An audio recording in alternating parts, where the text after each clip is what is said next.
The last thing you want to hear when you need your auto insurance most is a robot with countless irrelevant menu options. Which is why with USAA Auto Insurance, you'll get great service that is easy and reliable, all at the touch of a button. Get a quote today. Restrictions apply. Since you're new to H&R Block, we'll look at your returns from the last 3 years for any money your last guy might have missed, for free. I could get money back from last year? You could. We'll find any mistakes. Could have really used that 2 years ago when I dated that mistake for 5 months. Don't leave money on the table. Switch to H&R Block and get a free second look review. Second look is included at no additional cost with the purchase of tax preparation. Results vary. All tax situations are different. Fees apply if you have us file an amended return. So good, so good. New markdowns up to 70% off are at Nordstrom Rack stores now. Fresh kicks, spring tops, new dresses. There's always a score. I mean, the denim section is unreal. Why do I rack? All the dresses. I always find something amazing. Head to your Nordstrom Rack store to find can't-miss deals on all the spring things. Great brands, great prices. That's why you rack.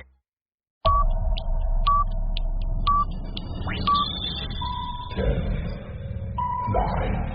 8, 7, 6, 5, 4, 3, 2, 1, 0.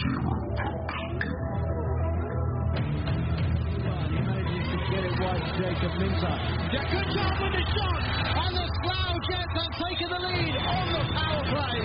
With 20 with the shot cross goal. No need to stay from Lorde, and Campbell finds himself in, and it's 3-1 to the Chelsea Chieftains.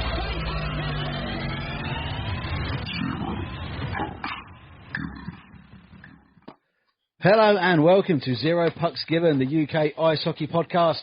We're in partnership with the Hockey Art Co, hockey clothing for hockey people, worn by the best and hated by the rest. Listeners to Zero Pucks Given get a 10% discount off of everything on hockeyartclothing.co.uk when you use the code ZP10. We are also in partnership with Manscaped, the globally recognised male grooming brand with top-of-the-range male grooming products. You can get everything on their website with 20% off when you use the code 0pucks20. We've only got that code for the next 2 to 3 weeks, though, and then it is done.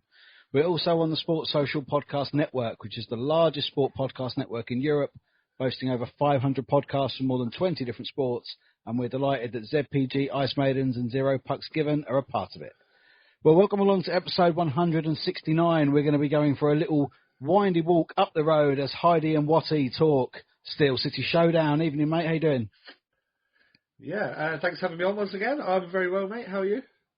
You're very welcome. This is your first time back on here for a couple of years, actually, so it's well overdue. Yeah, it's been a while. It's been a hot minute, mate. Yeah, it has. Yeah, I think you were just getting rocking and rolling, really. I think when I first came on. Yeah, I think the first time you came on, we had sort of like technological shit. You had to record it on your Zoom and send it to me because all my tech sort of went wrong.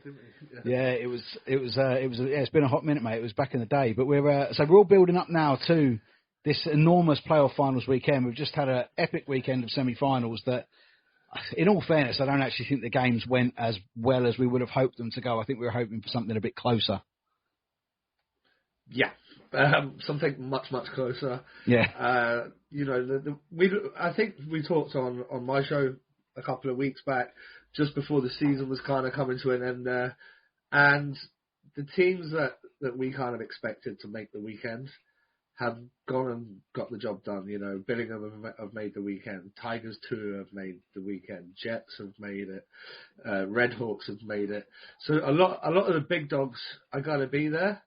I like the fact that you've kind of got 1 and 2 in the north, you've got 1 and 2 in the south, and the same in the NIHL 2.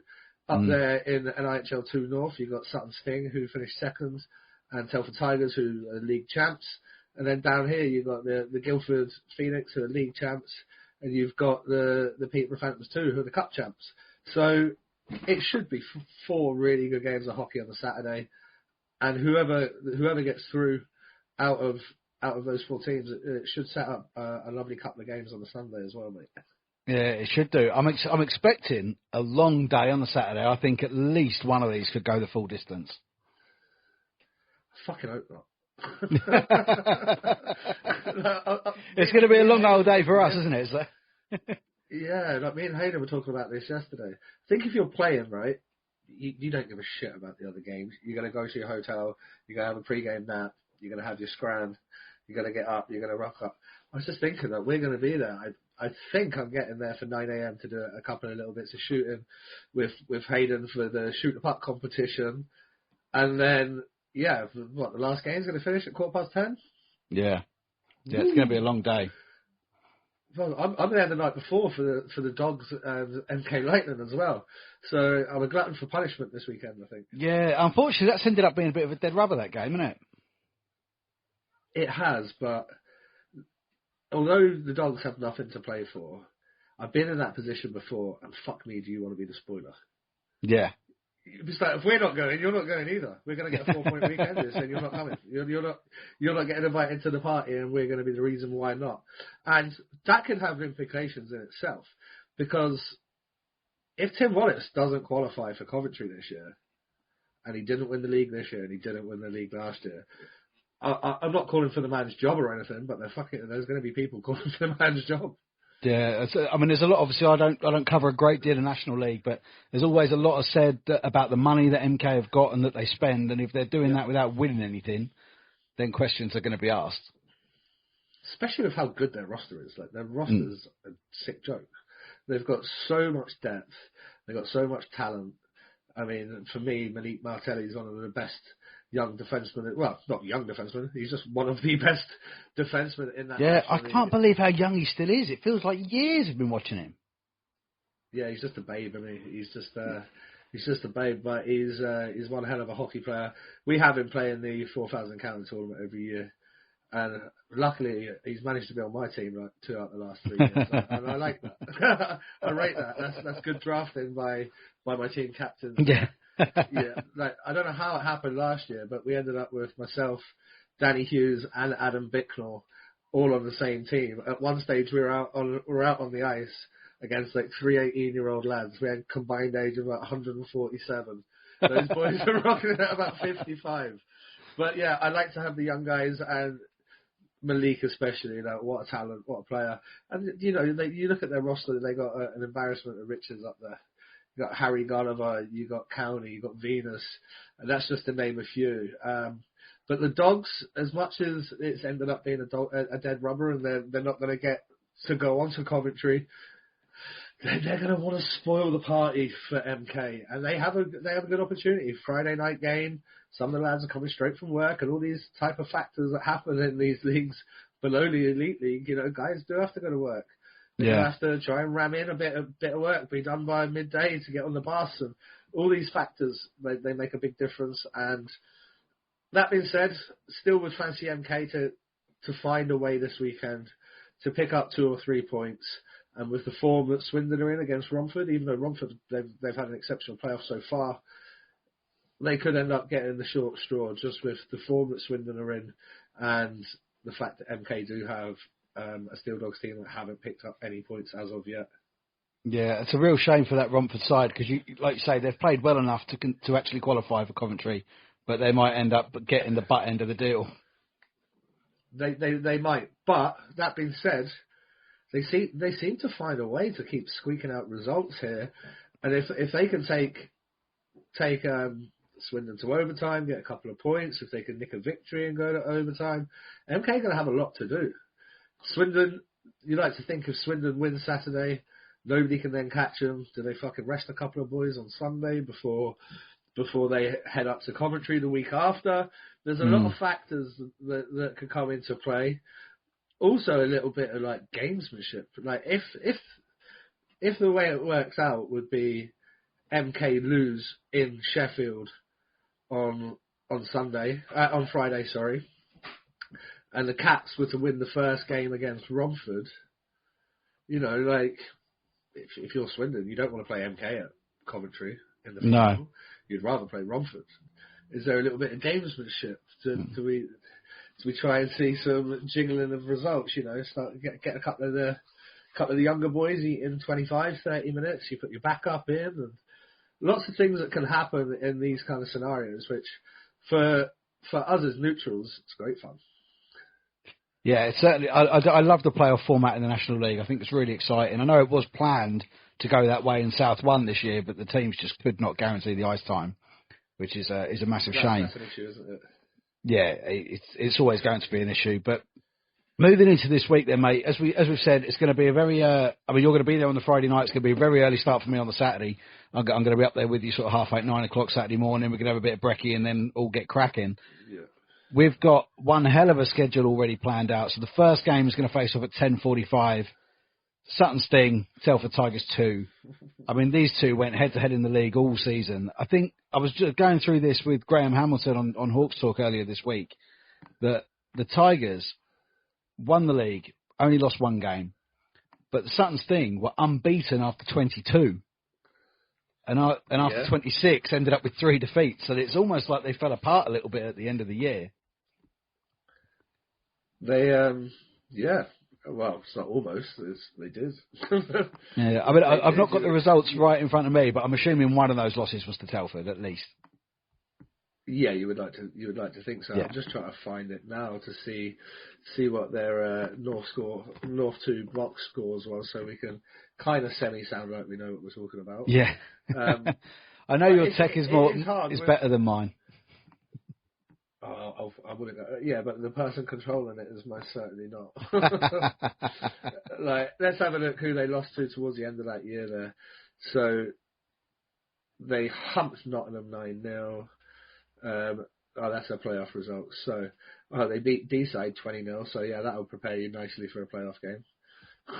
Yeah, I mean Telford also put 24 past D-side. Those two really did take it out on the Ducks this year. That's got to be rough for those teams.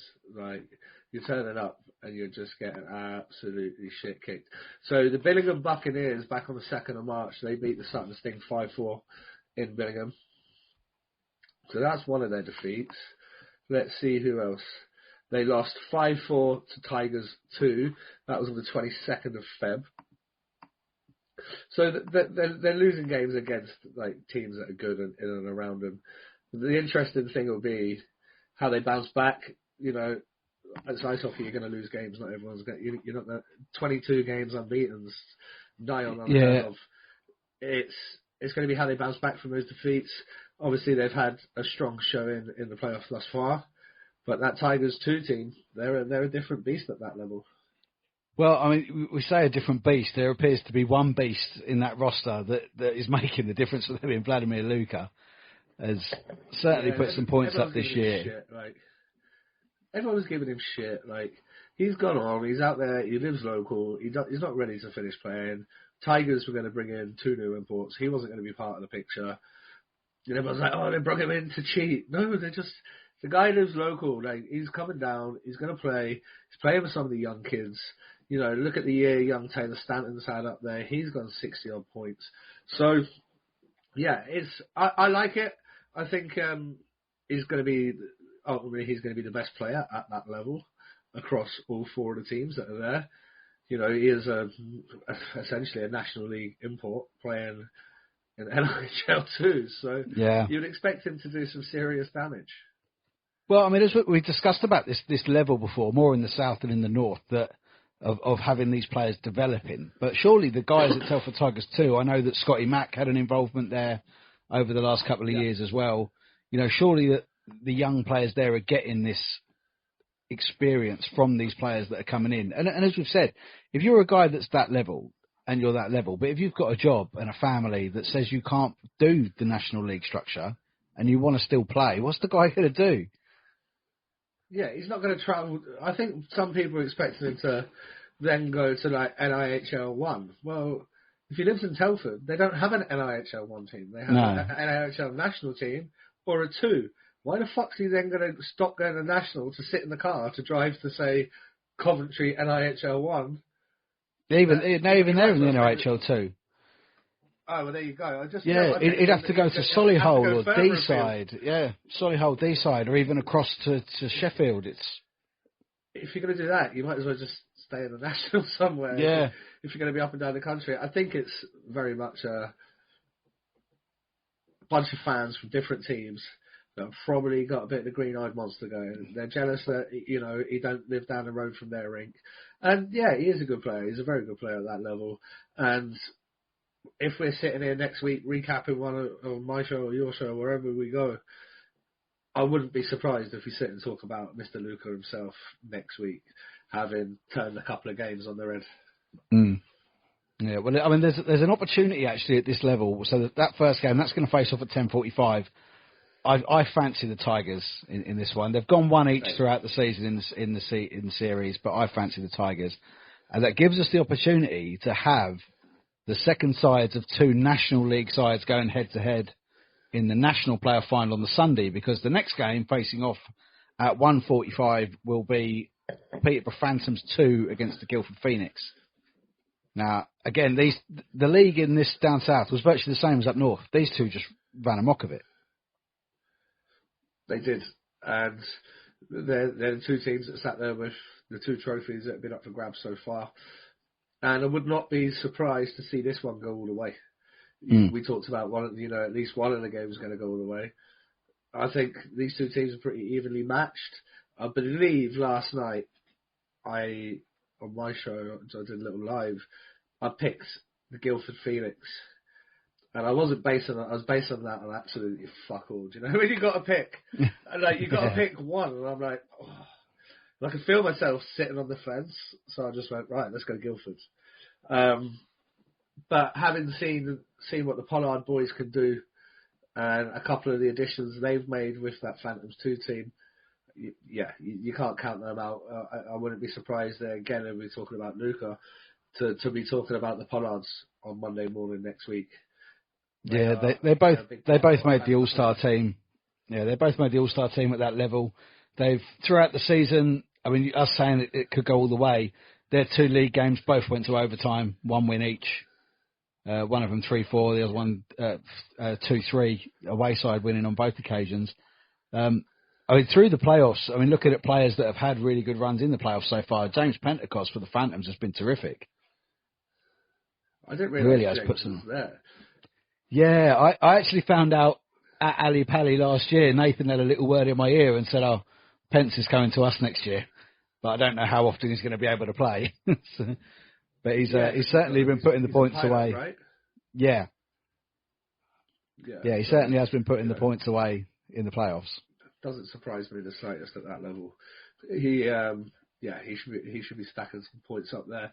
It'll be good, and I like the way they've done it. Get the North and South done, and then when we get into the afternoon, then we get to the NIHL 1, and that's the bigger games for me. I know. Sorry if you're watching along and you're an NIHL 2 fan, but the thought of the two rivals in the North and the two rivals in the South for the last couple of years, the teams that have been going at it, to see them on the national stage with fans from 4 different leagues, from the North, from the South, it should be 2 awesome games, mate. Oh, there should be. I mean, the North one, that's going to be the one that faces off first. That's going to be at 4:45 in the afternoon. I mean, these two, over the last few years, every cup final, every playoff final, the league title challenges, it's been between these two. There's been games that have had 1 goal in them. There's been games that have had 14 goals between them. It's been an absolutely astonishing rivalry. It was last year, the Cup. I think Blackburn won the Cup 21-4 over 2 legs, which is just mind-blowing. I'm not sure that Billingham conceded 21 goals in the league in total this season. Yeah, the rest of the games combined. Well, I think Billingham Star is going to find a way. They've been the league champs for the last couple of years. Yes, they had that absolute hiding in the cup last year, but I just got a feeling it's going to be Billingham's day. Well, they lost the playoffs in a shootout last year as well to Blackburn. Yeah, that's right. It was so many rounds and stuff like that. It's exciting. It's exciting to see how they go. This is a game for me as well that also could go all the way. But the other thing on it for Billingham is there's, only because of the extra trophy that we've got this year with the Sunday games, there's an unprecedented Grand Slam on for Billingham here. where they could take home. They've already taken home the Morley League and the Morley Cup. They could take home the Morley playoffs, the national playoffs, and then the National 1 League title against Slough in Coventry the week after. There's big stuff on the horizon for them if they can take all of that home. For me, whatever Southern team makes it through, that's your overall winner on a Sunday. Whether it be the Jets or whether it be the Red Hawks. Obviously, I'm sure we're going to get into a little prediction how we think that's going to go. But I think that both of those teams are better than both the Northern teams. I think the Southern version of that league is arguably a bit stronger. I mean, you've got Chelmsford, Solent, Chuck and Victor into that mix. I mean, you look at some of the boys. We got Aaron Connolly playing for the 5th best team in the NIHL 1. Like, it's a bit different. I know up north you've got arguably the import of the season with Ian Brown scoring 68 goals. It brings into, not only is it's an amazing feat, but it brings into question what's going on in that league? How's he scoring 68 goals? Well, this is going to be my point on the difference between the two leagues. From what I've seen of the North, when I've watched a few, because quite a few of the clubs are really good at putting out games on YouTube live and putting highlights out and whatnot. I think the massive difference between the two leagues is the goalkeeping. Absolutely. And I think if you look at the teams that are there, you look at Brett Shepherd, Danny Milton, Matt Smittle, Nate Gregory. Those four would be the starting netminders in any team up north for me. But yeah, I don't disagree. And I mean, you look at the goalies that are not even like Lauday not even being there. Yeah. Lauday is actually going to be up there. Me and Lords are going to have a little chat when he's there over the weekend. So he will be attending, but unfortunately not playing.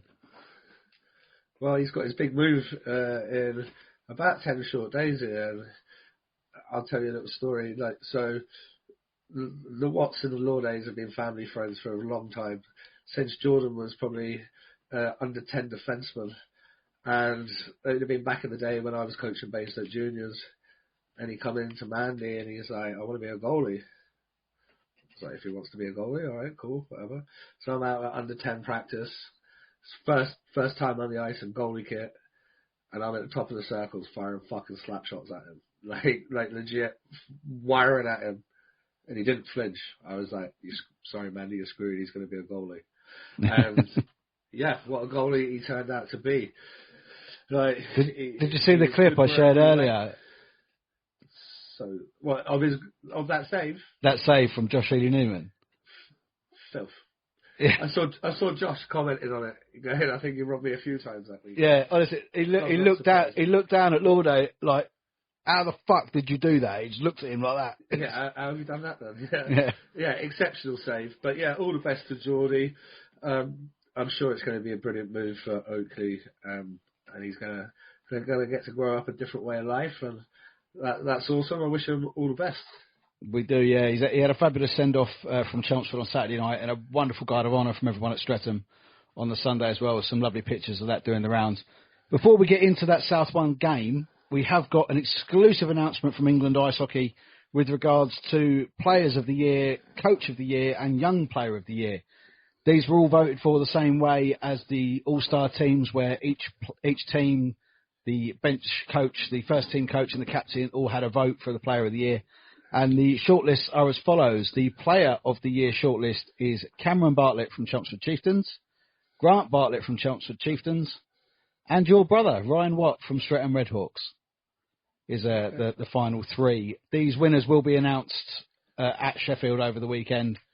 There's trophies, hats, bags. It's a nice little kit from the IceBarn in Basingstoke, who is sponsoring these awards.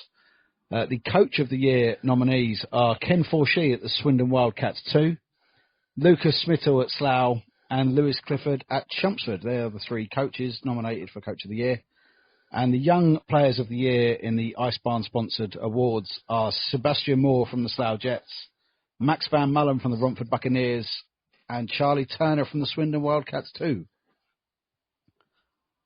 Lovely list. Well done all that have qualified for those shortlists. Yeah. Congratulations what about to all you? The guys there. I'd say this actually has been a really good year for your brother, actually. He's played really well this year. Yeah, I mean, he's too good for that level. He is, yeah. He stands out. Call it what it is. Like, his fucking brain at that level is on a different wavelength. The goal he scored in Chelmsford the other night. It was great. Absolutely great. He's not quick like he used to be. He's had about 8 hip surgeries, but like his smarts and knowing where to be and where to the hands still the hands are a joke. Like some of the goals he scored this year, like they're just not being fair. He's had a good year. It's good to see. He's even like the penalty minutes are down, although he's had a couple of tilts in the last couple of weeks. I think old habits die hard when it gets to the business end of the season, right? Yeah. And everything's turned out that you're just a little bit heightened, turned up a notch. But yeah, I think he's had a very good year, and by all accounts, you'll know much better than I will. Both the Bartlett boys been exceptional in league form this year, and in the cup as well. Maybe didn't get it going quite as well the way Cliff thought they would against Streatham in that semi-final there at the weekend. But, one weekend doesn't make a season, and those boys have put up some serious numbers this year. They have. And similar with Ryan, the penalty minutes have been down this year as well, which have been a massive help. Massive help. With the coaches then, I think Ken's had a terrific year with that first season at Swindon. They finished about where everyone probably expected them to, around that sort of 6th, 7th mark. They made themselves very hard to beat. They got some good results. They work really hard. I think that's a solid nomination. Yeah, I'm a big fan of Ken.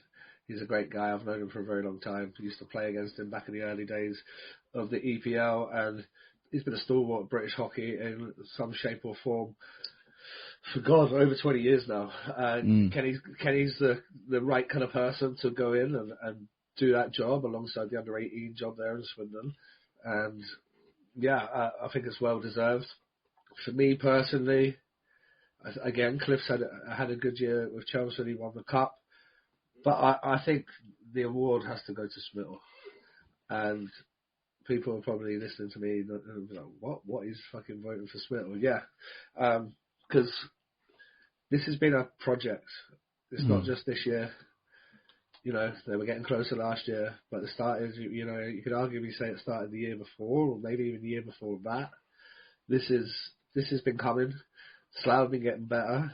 They've very smart, adding Edie Newman and Brandon Miles this year, adding a bit of like veteran leadership and a bit of toughness, and to go around some of those young kids that they've been bedding in. And we've seen the success that both Seb and Christian have had, the more boys there.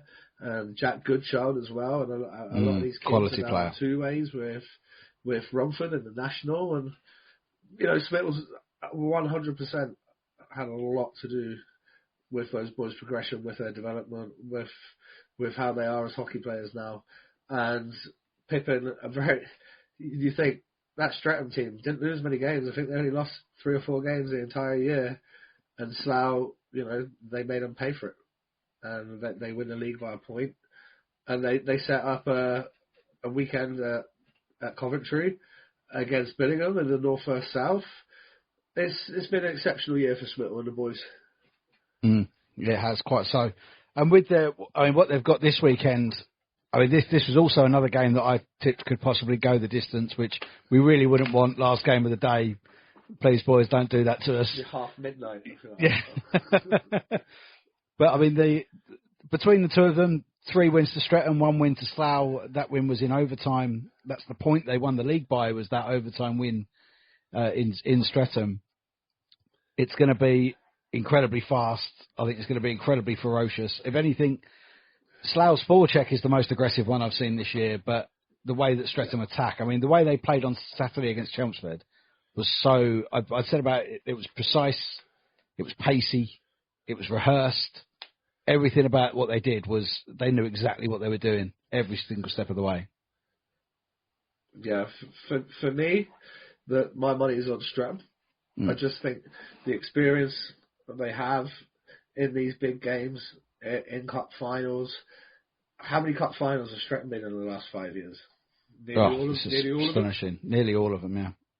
Like nearly all of them, and you win some, you lose some, and they probably learnt more from the 2 losses, say versus Solway in that national day at Coventry, and they go back and they get the job done against Billingham, and they'll learn a lot from how shit they were in Haringey last year, because they were dreadful. Like, you can't sugarcoat it. They did not turn up. If they turn up the way they did against Haringey last year, Slough will fucking murder them. Like, they can't. But if they turn up and play the way they did against Slough in Slough at the game I watched maybe 3-4 weeks ago here, they're going to be victorious. Yeah. Yeah, like I say, I think when it comes to this kind of occasion, experience is just no substitute for it whatsoever. Obviously, they've got the likes of, as you say, with Brando, Ely Newman, Lydiard, Alex Cole. But the experiences there, particularly like with Coley as well, would be experiences of being on the losing side in the final. So you've got to get that mentality block out. And I think, and he was at Solent for a while, so he was at Solent when they were winning as well. So he's kind of been through the ups and downs, the highs and the lows, and you add Neil Lydiard in. Fuck. Lindsay, 46 now, 47? Yeah. I said on another pod this year. He's been around finals for like 30 years at this point. Yeah. I said, I think Lids actually outdates a lot of the equipment these days. Oh, 100%. I bet he still uses some retro-ass gear as well. Who's got like a wooden stick and that? Stitch. Yeah. Lindsay, what a legend. Love Lids. He's a great guy. I love Lindsay. And yeah, he's a big part of what we're going to do there. You said earlier, like, about the goaltender. That's going to be the big difference. Who can turn up? Who can not give rebounds up? Who can make sure they're switched on for every shot? And in a final between those two teams, whoever's goalie plays the best is going to win. Yeah, I think that's a fairly good analysis of it. Like, so I would imagine we're probably looking at Matt Smittle versus Danny Milton for that on Saturday. Yes. Both. Well, Milt's made the All-Star team and didn't come back from injury until January, I don't think. Well, there you go. That says just how good he is. Well, but then the game that Chelmsford came back and won the second leg, Milts didn't play. No. And that was a mistake on Stratton's part. I don't know if there was an injury or anything. But so I've messaged my brother about it going into this last weekend against Chelmsford. He was like, Milts didn't play, Harvey didn't play, and like two other guys, like four crucial guys. I was like, oh, that makes a little bit more sense, because I think we spoke last week. I was like, can't see him doing that to them twice. It was the same goal difference. Everything was like the same. I was like, a romantic would go, fucking hell, they're going to go in there and win. They're going to go in there and win 6-0 and take this to overtime. But I couldn't get, after how Stratton have been for the last 3, 4, 5 seasons, how they allowed a 6-goal deficit to get overturned. It didn't make any sense to me. And then he started going, well, starting goalie was out, top D-man was out. You start rattling through and you go, okay. Whereas this weekend, it looks like, unless you've heard otherwise, it looks like both teams are fairly healthy. Yeah. Apart from Alan Lack and Ben Russell for Chelmsford, they were full. Yeah. But that's hopefully those boys have a speedy recovery. I know they missed some games there. Yeah, they did. Yeah, I mean, I think Lackey had a surgery on a bicep injury, which has kept him out. Bicep girls. Yeah. But he put a great post on the Chelmsford Chieftain fan group, which, in all honesty, didn't sound like a goodbye post. So we'd certainly like to see Lackey on the ice again for Chelmsford. Oh, he's probably in the best shape of everyone in that league. Yeah. Guy's abs.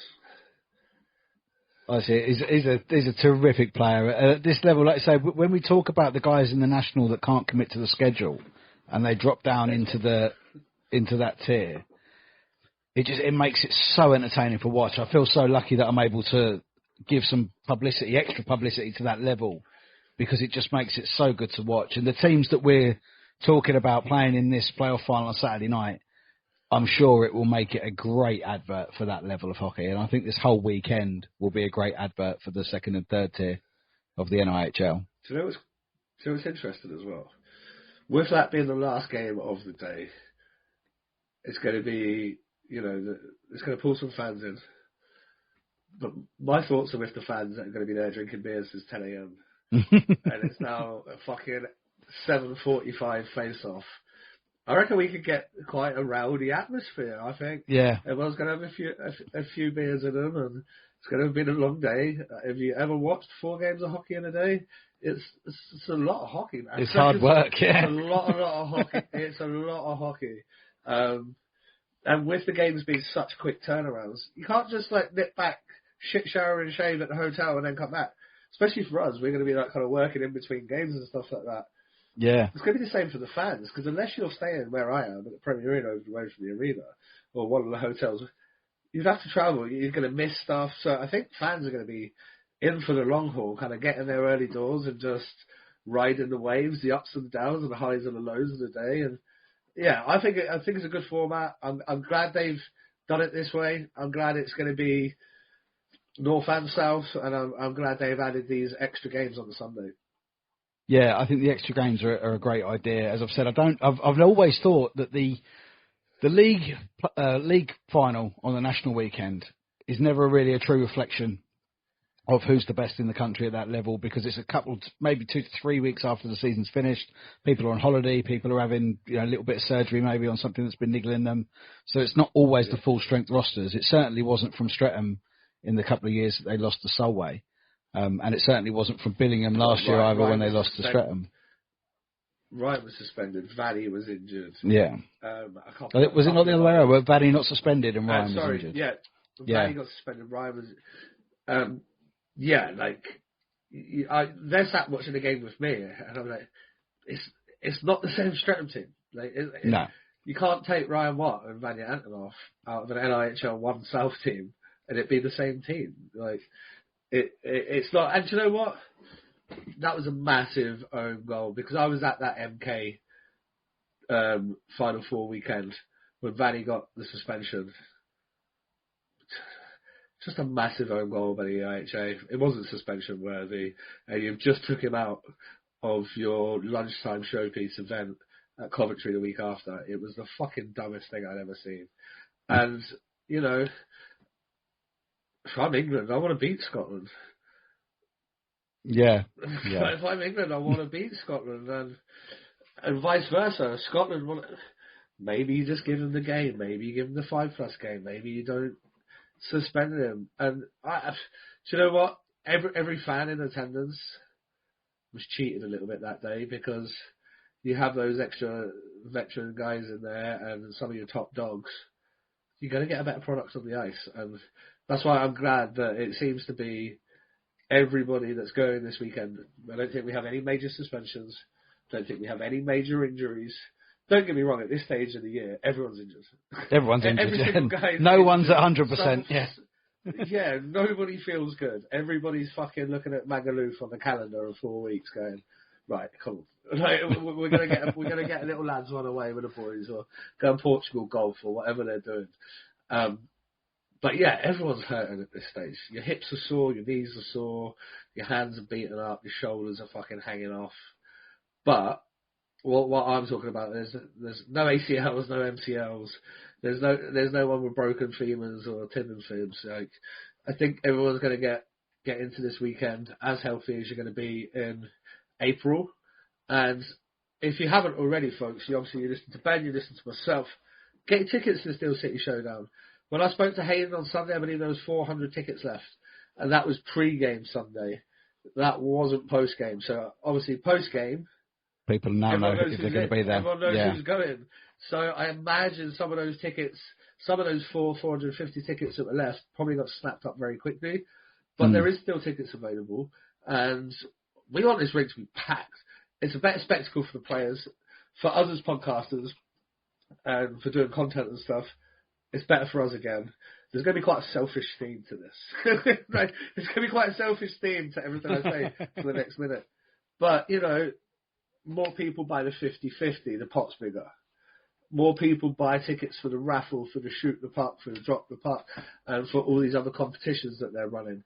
It means potentially a bigger pot for the shoot the puck, as I said on my show last night, I hope everyone fucking misses. And all the money then. So basically 50% of the money for the shoot the puck competition, it's going to be round up 50-50. So 50% of the money is going to go to England's events team, which they have said is going to go straight to Andy's Man Club and Adam's Angels 50-50 split. Awesome. Obviously, if someone's to win the pot, the first guaranteed prize is £50. If no one wins in the first round, it goes to the second game, and then it's a higher pot, third, fourth, fifth. And if nobody wins overall, the remaining 50%, i.e. the prize pot, also goes to Andy's Man Club and Adam's Angels. So do you know what I mean? Like, the bigger it is, the more people get involved. The more people get involved in the 50-50, the better these charities are going to get supported. Andy's Man Club's brilliant charity. Obviously, don't really know the guys from Andy's Man Club as well as, there we go, as well as I know Erin from Adam's Angels, but Erin's worked her fucking ass off the last 2 years. Yeah. To really do wonders with these catastrophic bleed kits.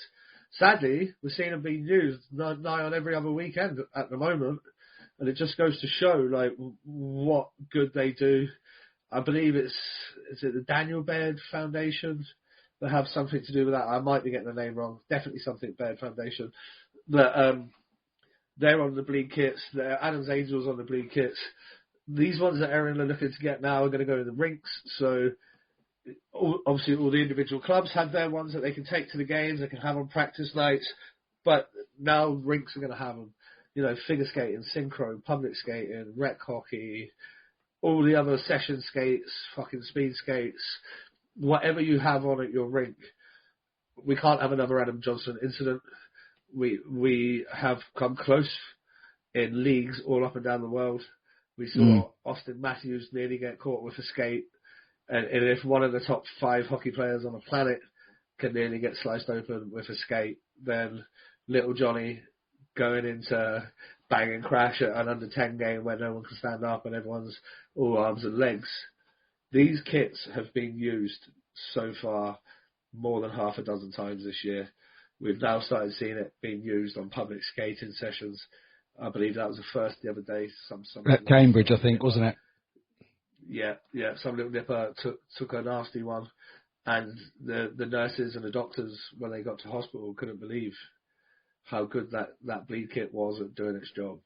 Now, if that's not enough to make you part with your fiver to have a chance, also, ladies and gents, I'm going to be hosting the shoot the puck competition. So I'm going to be out on the ice in between the second and third. They're going to give me a microphone, more for them.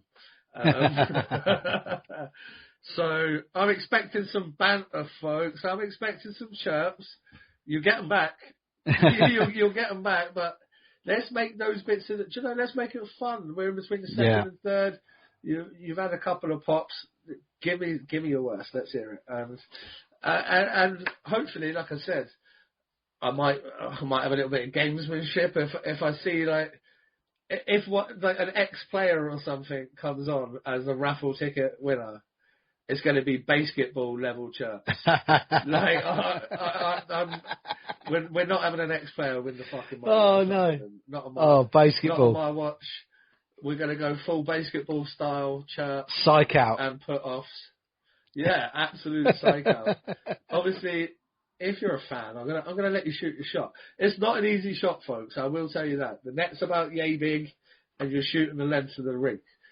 I can't remember if you get 1 or 3 shots, but you know you got an opportunity.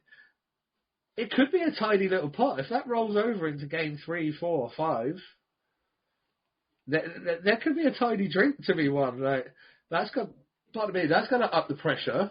That's going to up the ante. And yeah, I'll let you know. I'm going to have a go before everyone gets there.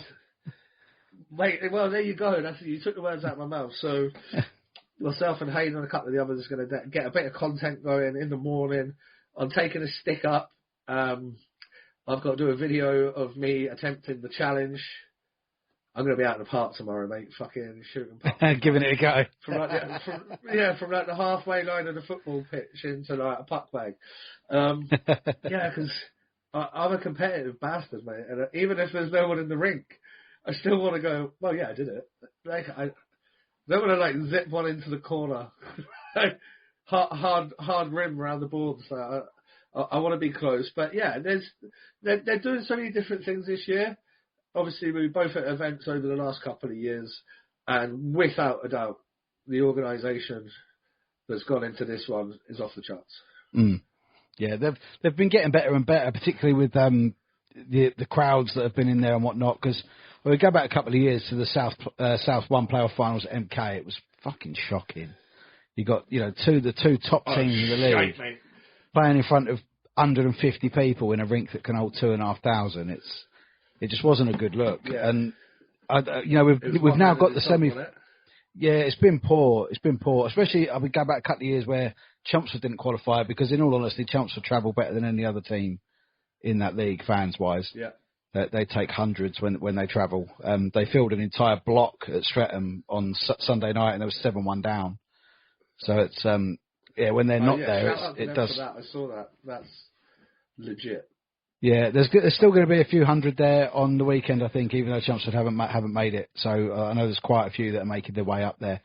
But that's been the only real thing for me. That I love the idea of the format. I think it's a great idea. I just hope that you give these guys a rowdy rink for the whole day, give them an atmosphere to play in, and make the final showpiece that. Make it a showpiece, because otherwise we're going to go back to the two-legged finals. Because what we did have in the semi-finals and the quarters, to be fair, although they weren't as close goals-wise as we would have liked them to be, perhaps apart from the Invicta and Solent game, that was full barns. Yeah. Both nights. And that's great for the clubs, it's great for the players, it's great for the fans. So if we don't support these showpiece finals, we'll probably lose them. So as Watty said... I had a little bit of thought about it then.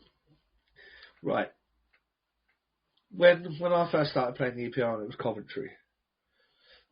Although we were semi-pro, we maybe didn't take it quite as seriously as the protein shake nerds now, right? And I think that's what you're getting with the NIHL 1 and 2 now. And if anyone from my generation remembers what Coventry used to be like as a weekend, it was fucking epic. It was like a stag and hen do combined with a couple of ice hockey games chucked in. Everybody stayed, everybody partied, all the fans drank together. Where are you guys going? Oh, we'll come and meet you, we'll come for beers. And everybody was like, they're setting up their social events and their social calendar around that. I think with, don't take this the wrong way, but amateurish status, I wouldn't say it's fully amateur, but it's amateur. You've still got that connection with the players a little bit more. And you're still going to get to have banter with the players a little bit more. And I think this weekend, with the organisation that's gone into it, it has the potential to do that. And as you say, ideally we don't want to go back to fucking one leg here, one leg there for the final. We want to get all the fans up and down. Let's make it a showpiece. Let's make it entertaining. Let's make it the place to be at this week every year of April, because we're not competing with the Elite League, we're not competing with the National League, we're not competing with the SNL. They've done it on an opposite weekend, which the Elite League, National League and SNL haven't. They've all gone on the same weekend. So you might get some residuals. I know a lot of teams are still going to be in National League playoff action this weekend. You've got the Elite League quarterfinals this weekend. But, I mean, for example, Sheffield Steelers play at home in the playoffs on the Saturday. So if their fans don't fancy a trek up to Glasgow on a Saturday evening, get your ass down to the Bauer Arena. Like, come and support it. You might be surprised. You might see some guys that used to play at the level. You might see some guys that are going to play at the level. You might see some guys that are going to play with the Dogs. Like and with the Dogs playing Friday and them being down in MK one of the other days of the weekend, let's get some Dogs fans in there. Like, let's just ram this rink out. I've been talking to Hayden as well, like potentially going to get some stuff going off the ice for the kids. Yeah, I think I'm going to bring my speed gun up So we might be able to get the old fastest shoot, and just like bits and pieces that make these weekends what they are, yeah? Yeah. And keep the fucking kids quiet so mum and dad can have a beer and enjoy themselves. Here's a fiver, go shoot 100 pucks, have fun, see you later. And we want it to be like a great event from top to bottom. I know like these guys have worked their asses off for this year. And the organisation's been going on, like me and you have been talking about this for a while now. And yeah, it's finally here and I'm buzzing for it. I can't wait. Yeah, I can't wait. There's a few tickets available on the door. They're going to be sort of day passes available if you want to take the risk and walking up. If you want to get a weekend ticket, it's £60. It's £10 a game for an incredible weekend of hockey. It's a cheap one. If you can't get there, obviously I know it's travelling, hotels potentially, and an expensive ticket. It is going to be live streamed by the expert guys at Drop the Puck /BASN. They do a fantastic job when they do highlights and live packages from the north. And you've got a fantastic commentary team as well, comprising of Mr. Joe Scutts, Mr. Chris Beale, and I believe Mr. Graham Hamilton will also be involved at some point as well. Oh, is he? Is G-Dog chirping, is he? I believe he may be. He says he may have to see how many drinks he has. Yeah, I was going to say, let's make sure G-Dog doesn't get on the bucky on Saturday morning. That is one thing I'm avoiding this weekend, if there's any bucky in there. If I bump into Jamie Mack, I'm sure he's going to pinch my nose and pour bucky down my throat. Yeah, I did have a little text back and forth with Mac. Apparently he's going to go home at the end of each day. He said, well, that's his plan. But, well, we all know how plans don't always come together. And I think it's hard now. He's obviously a general manager and he's got to have his general manager head on. But, yeah, it would be nice if Matt came out and let the hair down. He was the funniest human being during lockdown quizzes that there ever existed. If I could get my old laptop on and look back through some of the Zoom calls we had during COVID, there was some fun times amongst those. There's all sorts of shenanigans going, and Jamie McElroy was most certainly front and centre. Lovely, jubbly. Well, people, when you're in Sheffield at the weekend, if you see any of us around the rink, come and say hello. It's always lovely to meet people that listen to the content that we put out. Because one, as we've said on previous episodes, we do this all for free. And two, it does take time to put it all together. So when you do give us nice comments, we absolutely love it. It's very welcomely received. So yeah, come and say hello, come and have a picture, come and have a little laugh. And we'll chat hockey with you. Watty, thanks so much for joining me, mate. I will see you on Saturday morning. Anytime, my brother. I appreciate it. It's been fun to talk. And as Ben said, folks, come and see us. Come and say hello. Come and get us through what's going to be a fucking long day's grind for us. I look forward to the grind. I look forward to seeing some of the teams that I've not seen before and getting to see some of these northern teams in action. So it should be a good fun day out. Absolutely, mate. Thank you so much.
Podcast is part of the Sports Social Podcast Network.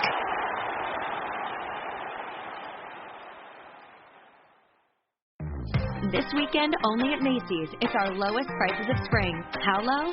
Diamond rings, pendants, and earrings, only $399, originally $1,500. Ninja blenders, now $89.99. And $395 men's designer suits, only $99.99. So if you're wondering why you should shop Macy's lowest prices sale, well, the name pretty much says it all. It's our lowest prices for one weekend only. Starts tomorrow at Macy's. Savings off already reduced prices. Exclusions apply.